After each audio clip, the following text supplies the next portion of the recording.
O que vem acontecendo no Brasil, Joel? É triste isso, mas uma espécie de uma desindustrialização, que é o quê? Mas faz tempo, Atrofiando né? a nossa Faz indústria. tempo, Marco Aurélio. E isso precisa ser revertido. Se o PIB do Brasil crescer 3 anos seguidos 4%, não tem energia para atender esse crescimento. Infelizmente, nós já vimos isso. Sim, Dá, eu né? acredito que nós Dá. vencemos esse período da pandemia, vai ter crescimento e vai ter oportunidades e cabe a cada um enxergar essas oportunidades. Seja muito bem-vindo a mais um podcast Caminhos para o seu sucesso, sempre trazendo novidade para o seu desenvolvimento pessoal, desenvolvimento profissional. Antes da gente continuar, aí embaixo, clica, compartilha, clica sininho, tudo que você tem direito que depois você esquece. Se você não gostar, depois você desclica tudo, mas eu tenho certeza que você vai gostar, porque o papo de hoje é economia. Não, calma. Eu sei que quando fala economia, o pessoal começa a arrepiar e vocês vão adorar, porque o meu convidado, ele transforma isso numa linguagem super simples, super tranquila e vai sinalizar um monte de coisa positiva e negativa que está para acontecer. Me cobra. Até o final vocês vão ver se é ou não é. Marco Aurélio, meu grande amigo. Seja muitíssimo bem-vindo. Antes de a gente começar, se apresenta para o pessoal, por favor. Sim, muito obrigado. Eu quero agradecer aqui a oportunidade. Eu sou o professor Marco Aurélio Barbosa de Souza, economista, apaixonado pela minha profissão, por números, por entender um pouco a economia internacional, a economia brasileira e principalmente traduzir isso para o empreendedor, para o aluno, para que ele entenda a importância da economia para o dia a dia, para a tomada de decisão, para se pensar o desenvolvimento das nossas organizações. Ô Marco Aurélio, quem segue o nosso podcast, quem acompanha, sabe que o objetivo da gente é contribuir para o desenvolvimento pessoal e profissional. Todos eles passam pela economia. Sim, com certeza. A economia é essencial para o dia a dia, né? Nós vamos falar um pouquinho disso. Mas para a gente começar a desenrolar esse novelo inteiro, diga uma coisa para mim. Guerra, recessão na Europa, saímos de uma pandemia. Eu juro que eu sou leigo. Eu conheço alguma coisinha. Sabe quando a gente vê uma matéria na graduação, outra matéria na pós-graduação? Sim. Eu sou leigo. E como leigo, eu me dou o direito de falar besteira. Então é muito mais uma pergunta do que uma afirmação. O futuro para o Brasil não está muito bacana com essa baita recessão na Europa, com essa crise energética na Europa, que afeta uma boa parte da Ásia também. O futuro não é promissor para a gente? Então, Joel, o que acontece? Esse cenário internacional traz grandes desafios para o Brasil. Os dados macroeconômicos, previsões dos indicadores para o próximo ano já estão contaminados com esse cenário internacional, já visto que o Brasil é um país exportador. Então, aquilo que acontece na economia mundial acaba refletindo também no Brasil. E no caso, o que nós estamos observando? Estamos observando uma queda na previsão de crescimento da Europa para o próximo ano, da China também, que é responsável por 33% das compras brasileiras, das exportações brasileiras, e nós temos também uma situação de inflação na Europa que é preocupante, fazendo com que eles aumentem a taxa de juros, o que afeta também a nossa economia. Em resumo, o que isso traz? Previsão, infelizmente, de um crescimento do PIB brasileiro menor em 2023 comparado agora a 2022. Mas o forte da economia do Brasil não são as commodities, e as commodities não estão com perspectivas boas nesse cenário de recessão europeia, de recessão na Ásia, de produção de alimentos, de commodities. Não é um cenário favorável? Não, pelo contrário. A recessão, ela diminui o consumo tanto de alimentos como de matérias-primas que são utilizadas internacionalmente, como, por exemplo, o minério de ferro. O Brasil é um dos maiores exportadores mundial. E a China vive uma situação complicada. Então, essa queda da demanda faz com que o mercado internacional diminua as compras de commodity, levando a uma redução no preço dos produtos. produtos e aí impactando a nossa economia brasileira. De forma bem breve, o que a gente vê? Esse ano nós temos previsão de um superávit comercial de 52 bilhões, o ano que vem esse dado já diminui, já é um reflexo, infelizmente, desse cenário internacional adverso. Tá, conforme eu falei, leigo tem direito de fazer pergunta idiota. Tá, eu entendo que num cenário mundial de recessão, o Brasil tende a vender menos porque o pessoal está em recessão lá fora. Mas, por outro lado, proporcional ao crescimento mundial, o Brasil tem uma tendência de crescer mais que nos anos anteriores, comparando o crescimento mundial. Ou estou falando besteira? Sim, o Brasil vive um momento interessante, porque os nossos exportadores se desenvolveram, melhoraram a competitividade. O Brasil é imbatível quando se pensa em exportação do agronegócio, em matérias-primas, o que é também o nosso grande problema, porque fica uma exportação concentrada, de baixo valor agregado, focada em commodities e com poucos mercados, né? Então, são questões que a gente tem que avançar. É claro que nesse cenário, seja de recessão, de crescimento, as exportações brasileiras vêm aumentando e a gente tem visto isso nos dados de comércio exterior. Vamos lá.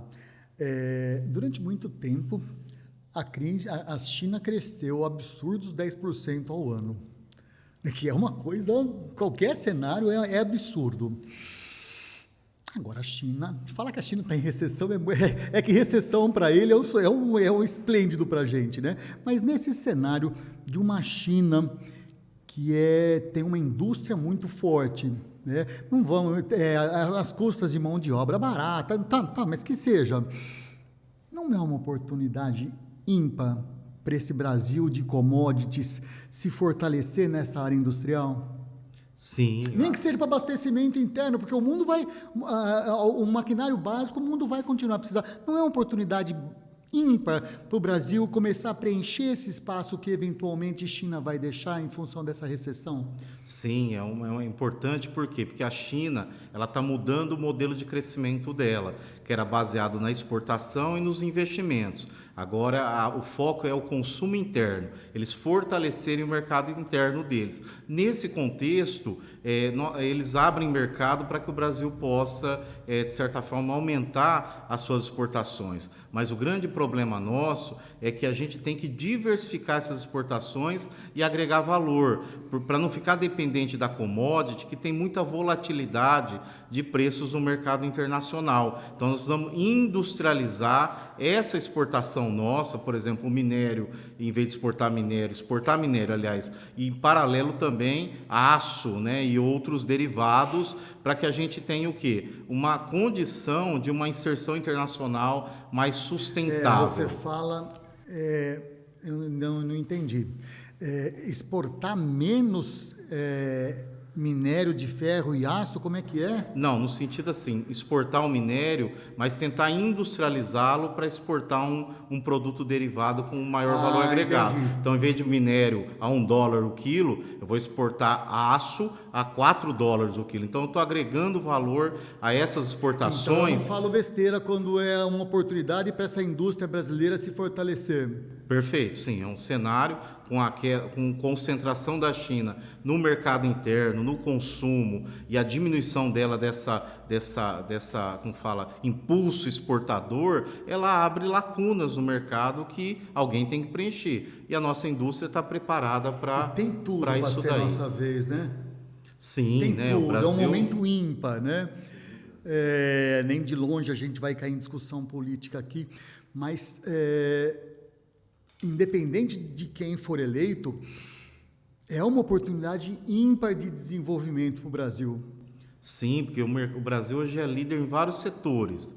Você pega suco de laranja, açúcar, etanol, petróleo, minério de ferro. O que a gente tem que avançar também em outras áreas que têm demanda crescente no mercado. Por exemplo, em terras raras, onde entra o lítio, que é a base para as baterias, e isso daí a demanda é crescente no mercado. E o Brasil tem grandes reservas. Então, assim, a gente tem uma dotação, que a gente fala em economia, dotação de recursos naturais que precisam ser exploradas, mas com inteligência, no sentido de que esse avanço exportador gere efeitos multiplicadores dentro da economia interna, permitindo com que essa receita de exportação se transforme em melhor educação, numa formação de mão de obra mais forte, numa melhoria da nossa infraestrutura. Você imagina se a gente aumentar mais nesse ritmo, 5 a 10% as exportações por ano, qual que é o nosso problema? O gargalo de infraestrutura, de logística.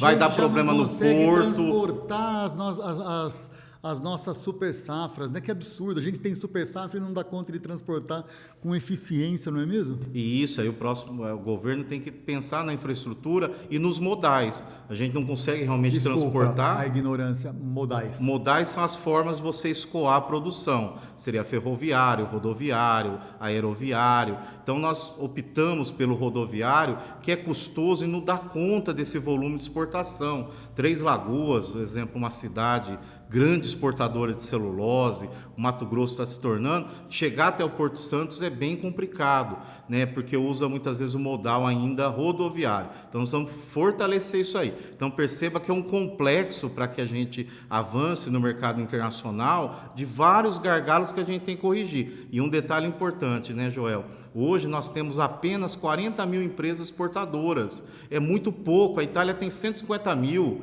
Então 40 mil era o estado de São Paulo, era para ter uma base exportadora disso. Então nós precisamos também fazer com que as nossas micro e pequenas empresas participem das exportações, para que não fique só nas commodities metálicas e agrícolas e as pequenas entrem com o quê? Produtos industrializados. Vamos lá. Não adianta você dar a solução pela metade e eu vou te chuchar e eu vou tirar tudo que eu puder tirar de você. Então esses 44 mil que você falou? Sim. 44 mil deveria ser só Estado de São Paulo, mas que seja. E você dá como receita botar as pequenas, médias e microempresas nesse mercado de exportação. Como se faz isso?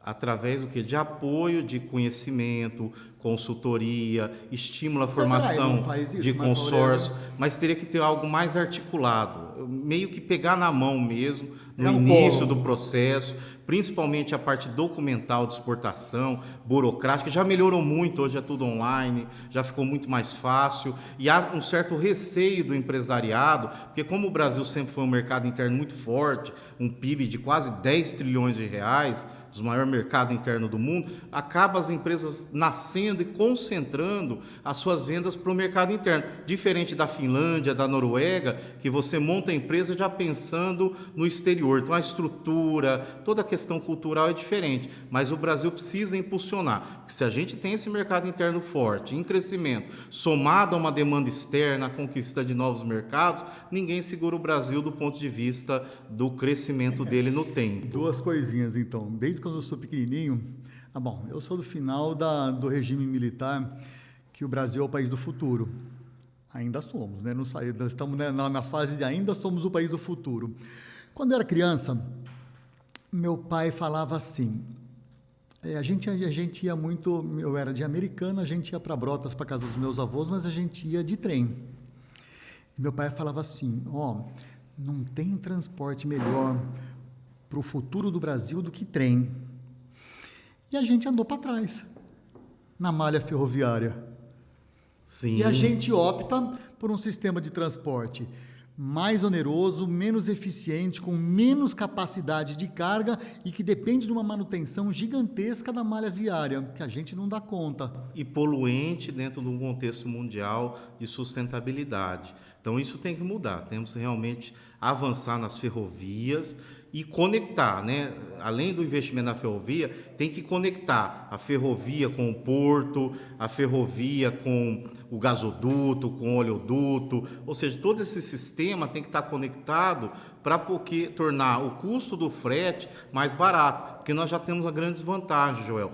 Todo o transporte marítimo, ele é do exterior, ou seja, o Brasil paga para poder fazer esse transporte. Os navios por exemplo, não são brasileiros? Não são brasileiros.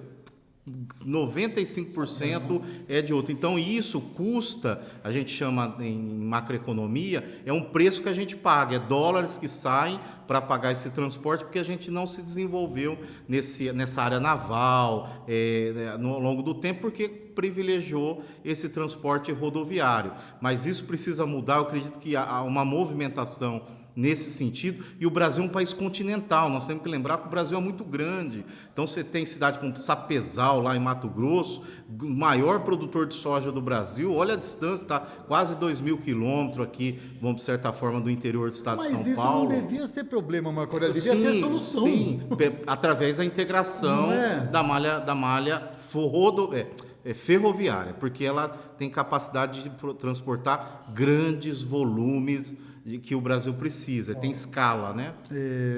Eu tenho alguns clientes que trabalham com exportação e importação de matérias-primas. Chega a ser triste. Você está falando que o nosso transporte é oneroso. Nós pagamos para transportar para o exterior o nosso produto, seja ele primário ou terciário, não interessa, ou secundário, ou industrializado. A nossa taxa de impostos é uma das maiores do país. O nosso trâmite alfandegário é terrivelmente burocrático, demorado, obsoleto. Eu ia falar algumas coisas por debaixo do pano, mas nem precisa. A gente tem tudo para dar certo. Então, esse conjunto que você citou é o famoso Custo Brasil, que a gente precisa avançar, né? Tá aí, então, nessa nova conjuntura, o novo governo tem esse papel de fazer as reformas estruturais que já vem de muito tempo, a trabalhista, a tributária, para, de certa forma, organizar esse emaranhado de carga tributária que a gente tem a nível municipal, estadual, federal, internacional. E tem um desafio qual que é? No sentido também nós temos grande dificuldade nas contas públicas. Hoje, o que atrapalha o Brasil, que para fazer todas essas transformações, esse investimento nos modais, esse avanço da exportação depende do quê? Muito investimento.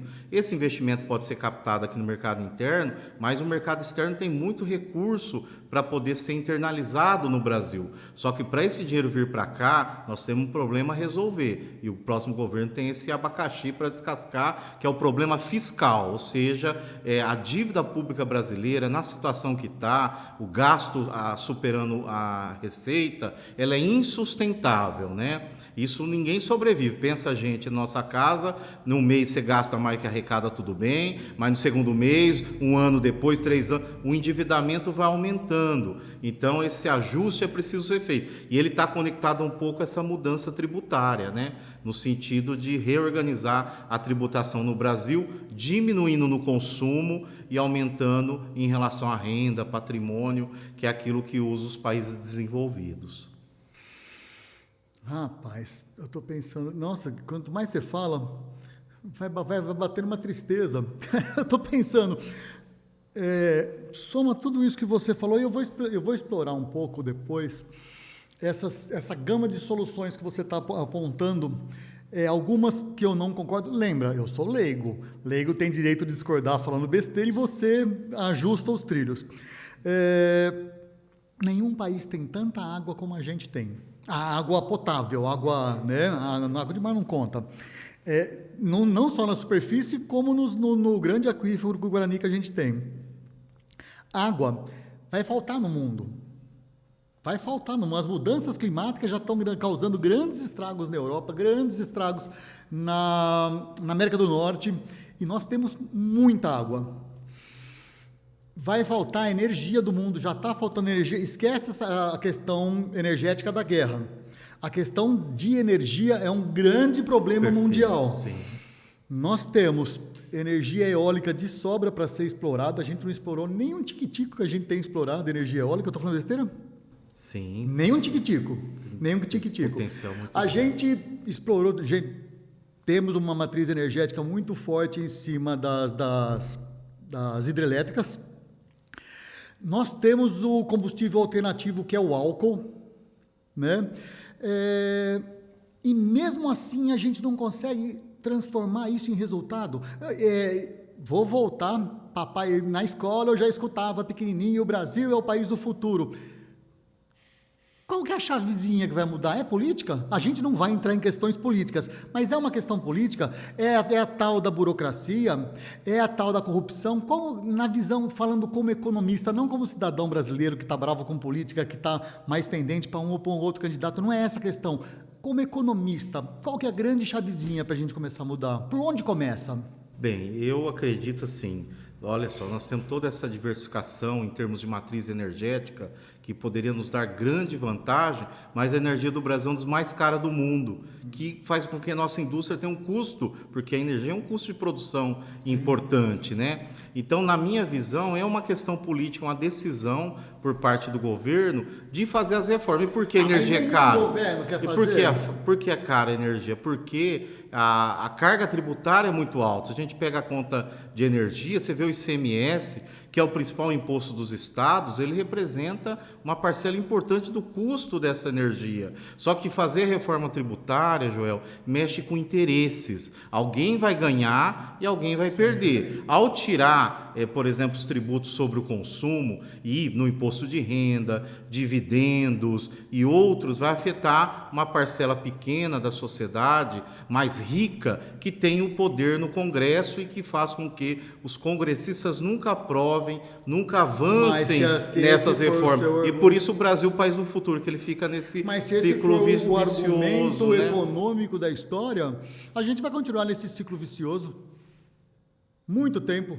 Então, aí precisa ser alguém romper esse ciclo para fazer essas reformas, porque eu concordo assim, nós temos todos os elementos. A energia fotovoltaica recebeu 70 bilhões de investimento o ano passado. O Brasil está sendo campeão em termos de crescimento e ela gera muito emprego, porque gera empresas. Hoje está pipocando no Brasil a abertura de empresas para trabalhar com fotovoltaica. Aí você tem a manutenção, você tem toda uma cadeia produtiva, né? A parte de energia. Você pensa em energia eólica, vê lá aquelas estruturas lá no Nordeste, quando a gente vai viajar, que gera energia limpa, energia renovável, uma energia competitiva, a um preço barato, e gera muito emprego para produzir aquela estrutura. E hoje o Brasil, inclusive interior do estado de São Paulo, Sorocaba, Piracicaba, grandes polos produtores dessas estruturas, ou seja, nós temos tecnologia para poder explorar, mas tudo isso dificulta, o lado político acaba pesando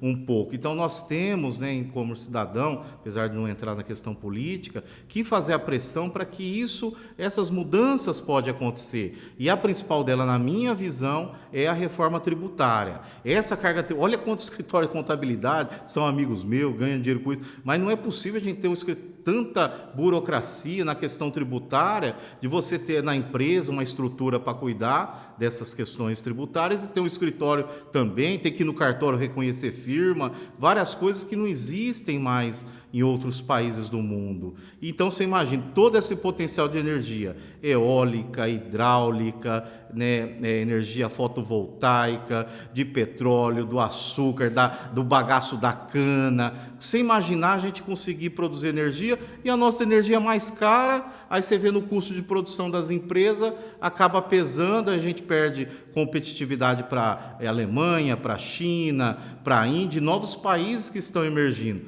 O que vem acontecendo no Brasil, Joel? É triste isso, mas uma espécie de uma desindustrialização, que é o quê?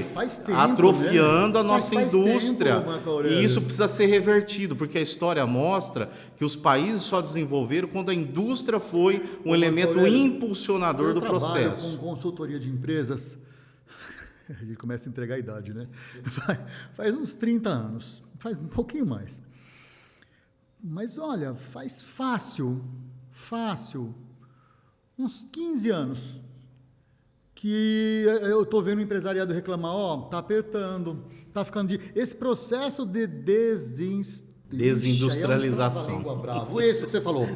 Esse processo, ele já está faz tempo já acontecendo. Perfeito, é isso. Já faz tempo, ele precisa ser revertido, porque a indústria é um elemento importante. É claro que na história da economia, isso está comprovado cientificamente, conforme avançam os países, Joel, o setor de serviços da economia, ele vai se tornando mais robusto, ele vai tendo um papel, um peso maior no produto interno bruto, que é a principal variável econômica. Mas a indústria, na transição de um país de médio desenvolvimento para desenvolvido, ela foi essencial para dar aquele impulso, para catapultar, né, o país nesse processo. O exemplo é a Coreia do Sul. Você leu minha mente, eu ia falar da Coreia do Sul agora. A Coreia do Sul tem uma indústria, tem a Samsung, tem a LG, e isso apoiado pelo governo, que criou esses grandes grupos, que hoje a Samsung está batendo lá na Apple americana, do ponto de vista da tecnologia, dos avanços, e hoje a Coreia do Sul, ela tem um PIB per capita, que é o PIB dividido pelo número de habitantes, que é uma métrica para se pensar a questão do desenvolvimento. É 2 vezes maior que o do Brasil, deles é $35 mil, o nosso é de $10 mil. Olha o espaço que nós temos para crescer. Você leu minha mente, eu ia falar da Coreia do Sul agora. A Coreia do Sul deu um grande salto de industrialização na última década, nos últimos 15 anos, mais ou menos uns 15 anos, mas a grande razão do salto da Coreia do Sul foi o forte investimento na educação e na capacitação, na melhoria da qualidade do ensino. Não sei se você acompanhou isso. Sim, perfeito. Educação. O primeiro passo para a Coreia do Sul galgar essa industrialização, esse desenvolvimento econômico, esse salto de qualidade de vida, esse salto de renda per capita, foi investimento inicial em educação. Sim, educação é essencial, a história mostra, né? Nós temos economista com prêmio Nobel que mostrou que a educação é essencial para o processo de desenvolvimento a longo prazo. É o caso do Japão, da Finlândia, da Noruega, do Reino Unido e vários outros países que têm lá um PIB per capita de $50, $60 mil, muito superior ao brasileiro. Mas para que essa educação aconteça, esse momento desse boom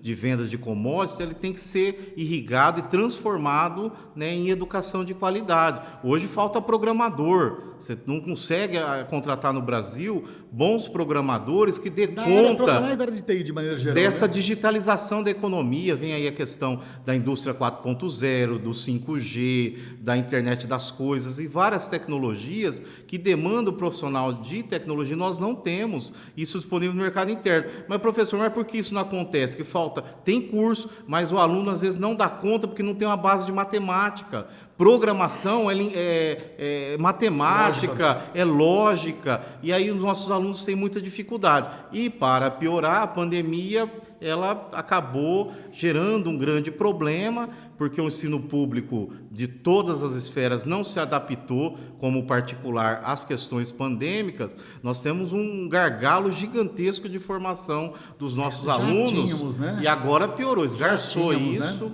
Né? Como corrigir essa situação para que a gente possa caminhar seguir esse caminho da Coreia, da Noruega, da Finlândia e outros países desenvolvidos que tiveram uma base de educação forte. E não é só educação superior, a técnica, a técnica é importante. Não, então vamos também. lá. Não é nem questão de ser educação primária, segundo grau, educação superior, não é. É toda a metodologia de ensino, a remuneração de professor, a qualificação de professor e, além disso, a metodologia de ensino. Perfeito, isso tem que mudar. Eu dei aula até pouquíssimo tempo atrás em pós-graduação, eu até falei isso em podcasts anteriores. Tem semi-analfabetos fazendo pós-graduação. Você dá um texto de uma página, ele acha grotesco. Como é que tudo isso vai ter que ler, professor? E lê e não entende o que está lendo. Pós-graduação. Então, não adianta, vamos dar um monte de vaga para o pessoal no nível superior. Se você não melhorar essa qualidade de ensino e as metodologias de ensino, a criança chega analfabeta na 4ª série, então as coisas ficam um pouco complicadas. Mas vamos supor, melhor dos cenários, a gente consegue uma reforma tributária fácil, como você pediu, a gente melhora a educação e a gente tem tudo para o Brasil começar a ter esse impulso. Nossa matriz energética dá conta disso? Com todas essas variáveis que você falou, de cana-de-açúcar, do bagaço, tudo, não vou nem saber citar tudo que você citou. Nossa matriz energética dá conta dessa recuperação da indústria? Então, o que acontece? Demanda investimento. Se o PIB do Brasil crescer 3 anos seguidos 4%, não tem energia para atender esse crescimento. Infelizmente, nós já vimos isso. Mas nós temos as condições. Aí, por isso que a ideia do capital recurso externo, porque, Joel, as demandas nossas de investimento são tão altas que o capital que hoje nós temos internamente, mesmo usando todo o BNDES, os bancos públicos, privados, para poder tentar gerar esse investimento, é insuficiente. Então, o que nós temos que fazer? Trazer dinheiro de fora. Tem muito dinheiro lá fora. Como a taxa de juros está baixa lá, o pessoal quer o quê? O capitalista quer a remuneração do capital. E nós temos projetos aqui viáveis, que trazem muito recurso, né? Muita rentabilidade. Só que para vir para cá, o que acontece? Tem que ter sustentabilidade na nossa dívida. Você vai emprestar para alguém que você sabe que ele gasta mais que arrecada, que a dívida dele está aumentando, ninguém vai querer investir, ou vai querer cobrar um juro muito excessivo. Então, por isso nós temos que cuidar da área fiscal. Em que sentido? Fazer essa reforma tributária e os ajustes necessários na receita e despesa para que não tenhamos mais déficit público. O déficit público no Brasil, já esse ano, estimado é de 600 bi.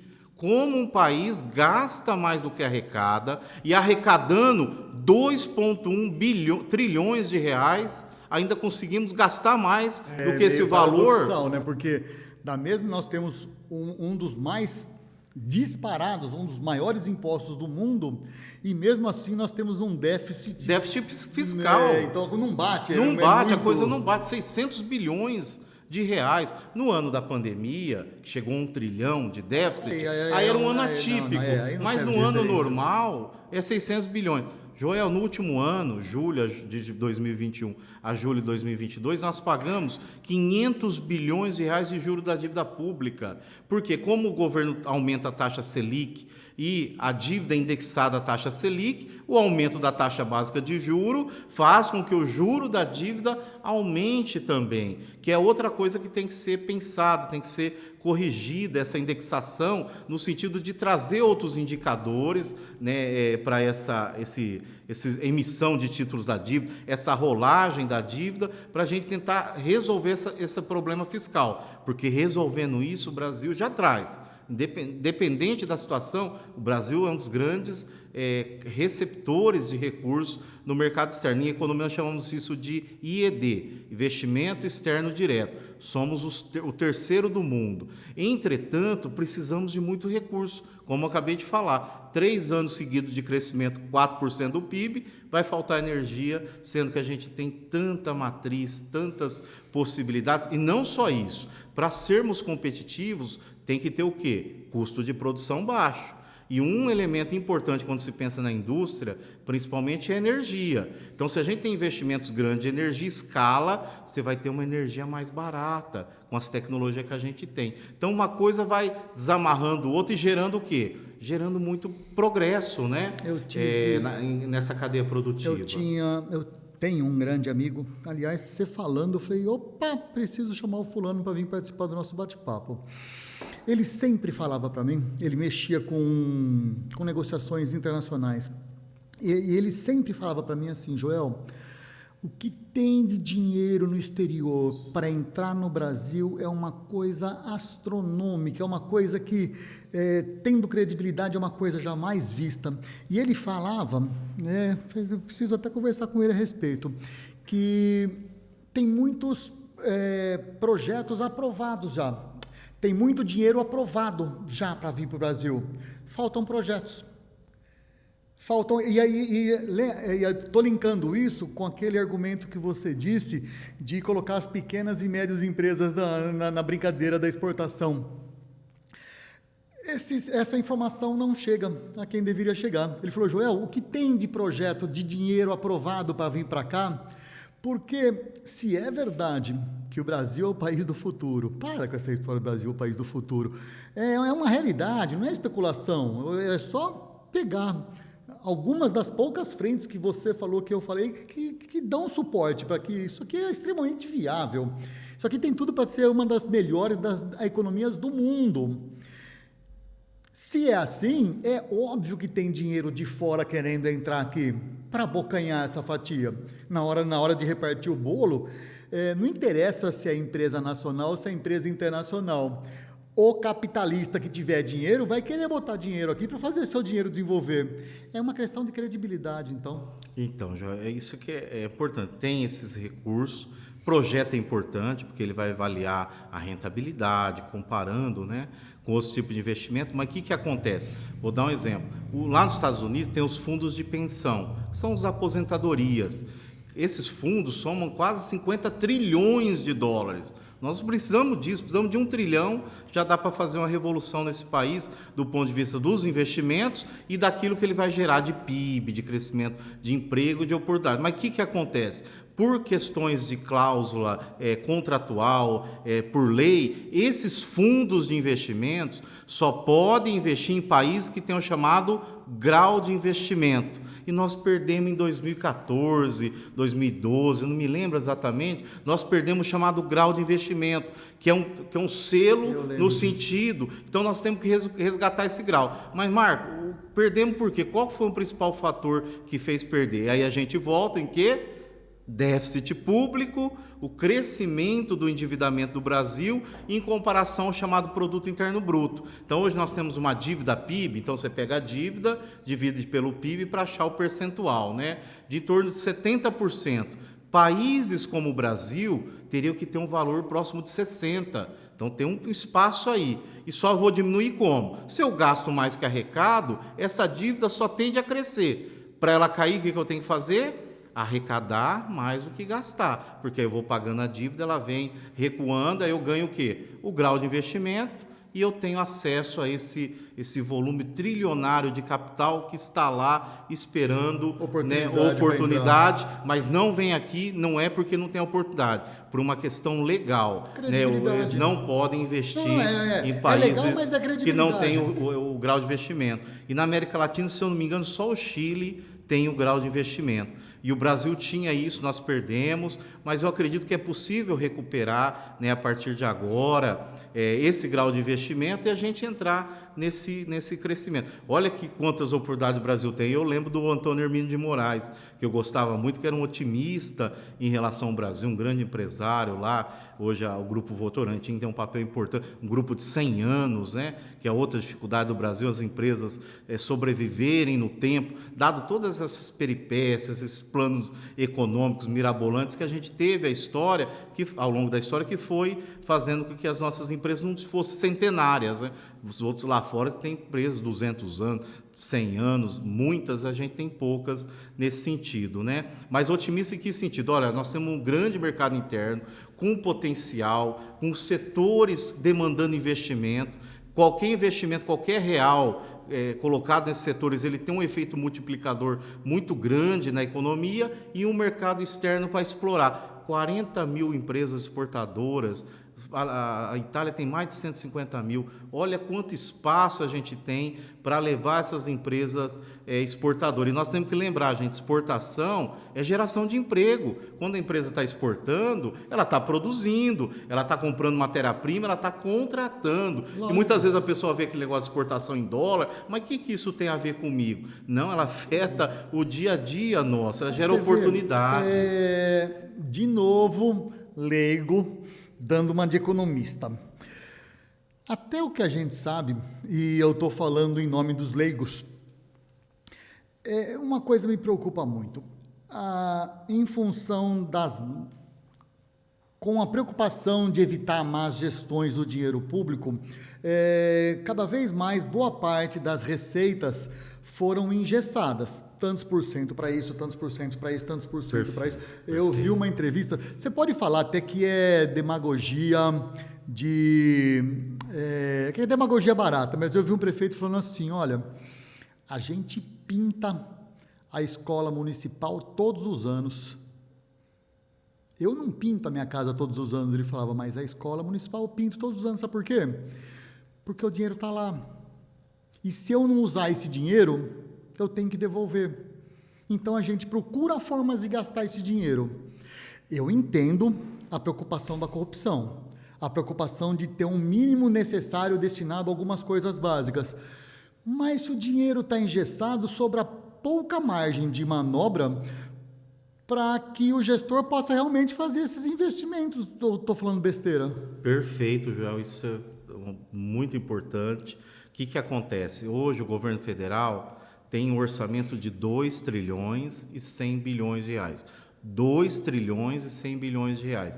Desse orçamento, ele só tem livre, que a gente chama de receita livre, discricionária, 100 bilhões. O resto é engessado. Então, não adianta isso dificulta. Então, nessa reforma do que vai ser pensada, há uma discussão sobre uma espécie de flexibilização do orçamento para você ter um pouco mais de liberdade para fazer os investimentos necessários que o Brasil precisa em infraestrutura e evitar esse tipo de coisa que acontece mesmo. Como a educação constitucionalmente, 25% do orçamento vai para ela e 15%, por exemplo, para a saúde. Saúde, né, nunca acontece esse problema, mas na educação tem acontecido em vários municípios brasileiros. Você tem sobra de recursos, a equipe do prefeito, infelizmente, não pensou em usar aquilo adequadamente, usa-se aquilo inadequadamente e falta dinheiro para asfalto, falta para infraestrutura, falta para um monte de outras coisas. Olha que loucura, a gente falou agora de pouco que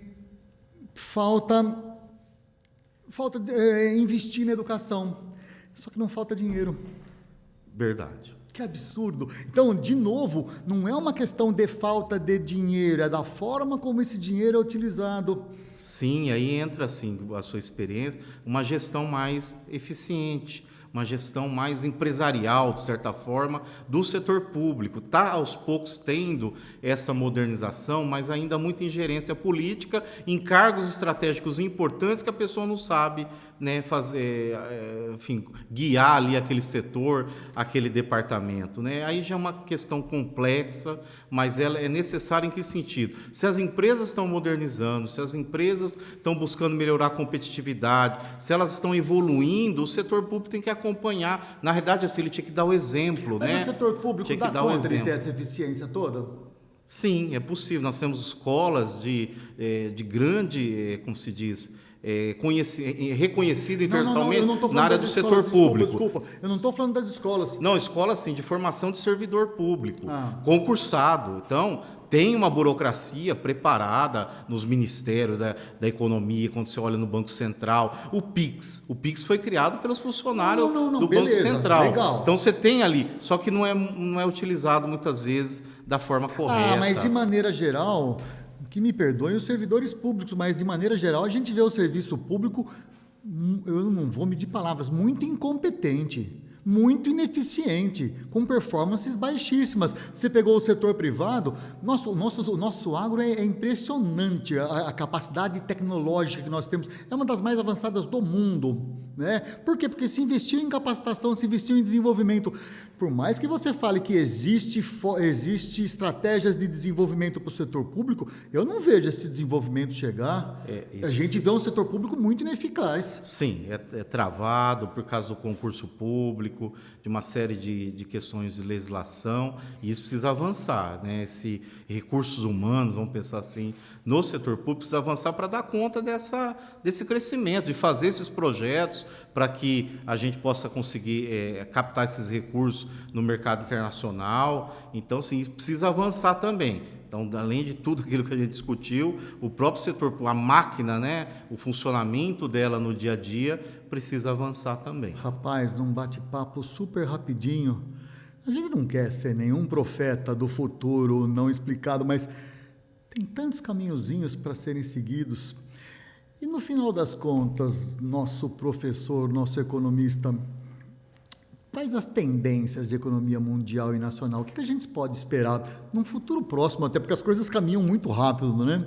Quais os cenários que a gente pode ver por aí? O cenário é um cenário bom, eu sou otimista, apesar de alguns desafios que a gente tem no mercado externo, a questão da guerra e como isso influencia nas commodities, na questão da energia. Não tem sinal muito claro que essa guerra termina tão cedo.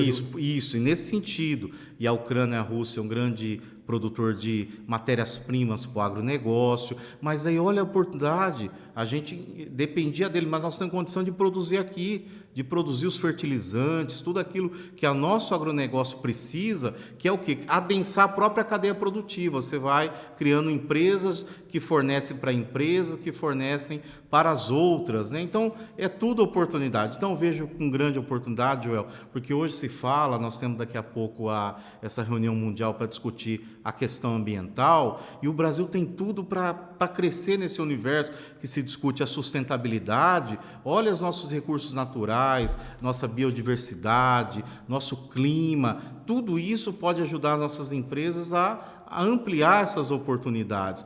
O mercado externo demanda alimentos, isso cada vez maior, e o Brasil é produtor e é competitivo, ou seja, não dá para comparar o açúcar nosso de cana com aquele de beterraba que é feito lá na Europa. Aquilo só sobrevive porque eles dão subsídios. E nem da produtividade por hectare que a gente tem. Nenhum tipo, tanto de proteína como na parte agrícola, né? E o interessante de falar é que o setor do agronegócio ele modernizou, ele usa software, usa tudo que você imagina de tecnologia mais avançada, até mais rápido que a indústria tradicional, que a gente chama indústria de transformação, que é o que a nossa indústria de transformação tem que fazer. Mas todo esse processo, esse potencial de energia, esse potencial ambiental, esse potencial exportador, ele mostra o que é oportunidade. Então, as pessoas que querem empreender, né, têm que enxergar nessas oportunidades, porque o Brasil é muito grande. Tem regiões que às vezes está crescendo pouco, mas tem regiões muito dinâmicas do Brasil que está lá,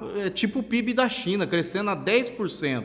Aí é uma oportunidade para se montar uma franquia, é oportunidade para se montar uma empresa. Aí você tem essas oportunidades que as pessoas têm que enxergar e aproveitar. E as tendências, quando a gente sabe a questão da programação, dessa tecnologia que está chegando, a gente tem que se adaptar, todos, né? Inclusive nós, professores, com as metodologias ativas, usar tecnologia, não dá para ser aquela coisa de lousa, que antigos alunos não dão conta mais daquilo, ninguém aguenta mais aquilo, mas assim, que sentido? Que a gente tem realmente muitas oportunidades no Brasil.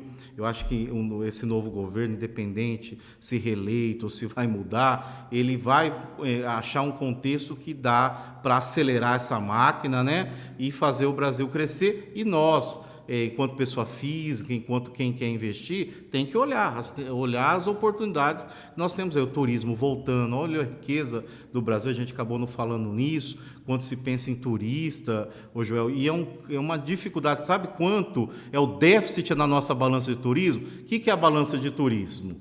O turista aqui brasileiro vai para o exterior versus aquele que vem para cá. 9 bilhões no primeiro semestre, Joel.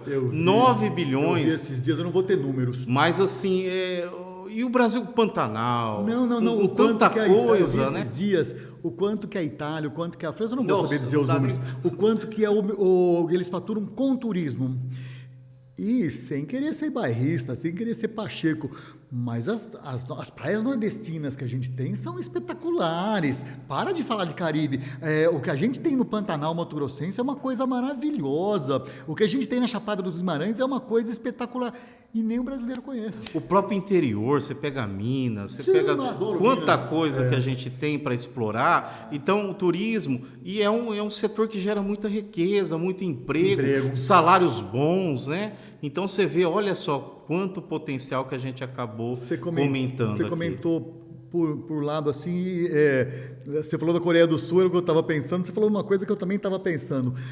É óbvio que eu tenho minhas preferências políticas, minhas preferências ideológicas, mas eu tenho conversado nas mesas de boteco informalmente, de novo, leigo querendo dar uma de economês, que no final das contas não interessa muito quem ganhar. Vai ter um boom de crescimento, vai ter uma oportunidade de crescimento e, sendo de direita ou de esquerda, se souber aproveitar, vai acabar ganhando a fama numa coisa que não é necessariamente dele, porque o mercado internacional vai dar uma oportunidade para o Brasil se alinhar de uma maneira muito estratégica, diferente para os próximos anos. Estou falando besteira? Não, tem muita oportunidade. É claro assim, que é uma mudança no mercado internacional que mas que essa vai discussão refletir num curto tempo, em poucos anos. O que nós temos de novo, que a gente acabou não comentando, é um rivalismo e a busca da hegemonia entre a China e os Estados Unidos, né? Então há um confronto aí, o Brasil vai ter que se posicionar nesse sentido, aumentar, o que o Brasil precisa fazer? As parcerias, as relações, os acordos bilaterais, né, de comércio, porque o Mercosul está com uma dificuldade, haja vista a situação da própria Argentina, e no sentido dele conseguir ganhar mercado, porque para ganhar mercado, já isso também nós acabamos de falar, não adianta a gente fazer tudo isso se lá, a hora que exportar, sem achar uma barreira tarifária, uma cota de importação. Então, a negociação das embaixadas, do Ministério das Relações Exteriores, tudo isso é importante, tudo isso tem que caminhar junto, né? No sentido para que a gente gere essas oportunidades. Mas o mundo vai precisar do Brasil, vai precisar para a produção de alimento, vai precisar para matéria-prima. Eu não sei se intencionalmente ou não, você saiu pela tangente na minha pergunta. Nos próximos 2 anos do próximo governo, seja ele de quem já está no governo ou de quem vai entrar, dá para a gente esperar boas coisas. Em curto tempo, em 2 anos. Sim, eu acredito que nós vencemos esse período da pandemia, vai ter crescimento e vai ter oportunidades, e cabe a cada um enxergar essas oportunidades. Que bom.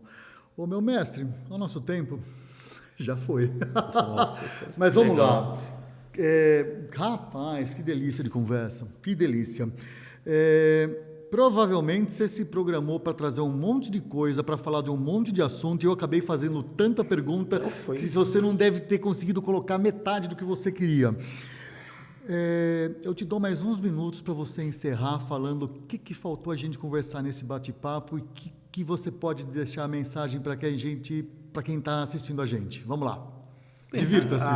Foi excelente, acho que a gente pontuou aspectos importantes dessa economia brasileira, desse país que tem muita oportunidade. Eu acredito que agora é o momento do Brasil, no sentido tanto do cenário internacional, como também em termos de crescimento do mercado interno. E agora é a hora de aproveitar, né, de enxergar as oportunidades do Brasil, que vão ser muitas, né, no sentido de empreender, de abrir empresas e continuar assim, no caso, nós, pessoa física, tem que estudar. Então, a gente fala, pessoal, né, como professor, não posso deixar tem que estudar, continuar estudando, continuar sua trajetória. Cada vez mais o conhecimento se torna necessário nesse mundo que a gente tem a tecnologia cada vez mais forte, mais presente na nossa vida. Mas estou confiante, tenho certeza que nós vamos ter 2 anos aí interessantes, principalmente o ano que vem, que é um ano de início de gestão, independente do que ocorrer, e é um ano bom, geralmente, para a economia, porque é um ano de confiança no governo, e aí ele tem que aproveitar para tentar encaminhar algumas reformas para a gente... supera todo um ano paralisado em função de eleição. Da espera, né? Da espera da equipe econômica, de quem vai conduzir o Ministério da Economia. Mas hoje, por exemplo, o Banco Central tem independência, então tudo isso vai criando uma blindagem também do ponto de vista de algumas instituições importantes. Tivemos alguns avanços, né? Sim. Meu caro, eu falei para você que o conteúdo era de qualidade, tenho certeza que você gostou, tenho certeza que vai tirar um monte de coisa daqui. Marco Aurélio, meu caro, muito obrigado, mas de coração. Eu acho que você acha que você gostou. Eu gostei demais. Eu acho que dá para tirar um monte de conteúdo daqui. Espero que vocês tenham gostado também. Obrigado, até mais, até a próxima. Abraço.